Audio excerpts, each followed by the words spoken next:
मित्रांनो, आज आहे आपला बॅक आणि बायसेप वर्कआउट. चला तर सुरुवात करूया. पहिला सेट घ्यायचा डेडलिफ्ट. जोपर्यंत फेल नाही होत तोपर्यंत वेट वाढवीत राहायचा. दुसरा सेट घ्यायचा बॉडी वेट पुलअप. मित्रांनो, 3 सेट मारायचे, 30 रिपिटेशन करायच्या. तिसरा सेट घ्यायचा बेंड ओव्हर. बेंड ओव्हरचे 30 रिपिटेशन करायचे 3 सेट मध्ये. 10-10चा सेट ठेवायचा.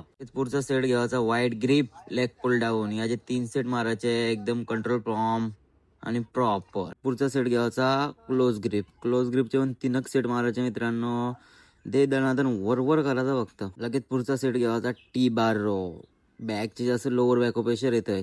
मारू का नको चाललेला व्हिडिओसाठी मार केला. 15च्याच प्लेट टाकली आणि 3 सेट मारले. लोअर बॅक आवरी पेन करत होती ना, बोलून फायदा नाही. डेडलिफ्ट मारूनच बेंड झालते लोअर बॅक. आणि परत आलो क्लोज ग्रिपवर. बॅक तेवढी कडक नव्हती झाली म्हणून लास्ट सेट क्लोज ग्रिपचा केला मित्रांनो. लगेच आलो हॅमर कलवर. बॅक मारून झाले बोलल्यावर काय बायसेप मारायला लागते, पण हॅमरचं 2 सेट केला आणि बायसेप साठी 1 सेट केलाय. लगेच आलं बसून डंबेल मारायला. बसून डंबेल मारायचं नाव काय माहिती नाही आपल्याला, पण हॅमर कल म्हणून असंच काहीतरी आहे. लास्ट सेट घेतला सिंगल हँड डंबल कर. मित्रांनो, बायसेप बघा कसा फुटलाय आणि चला मित्रांनो, आजच्या एवढा.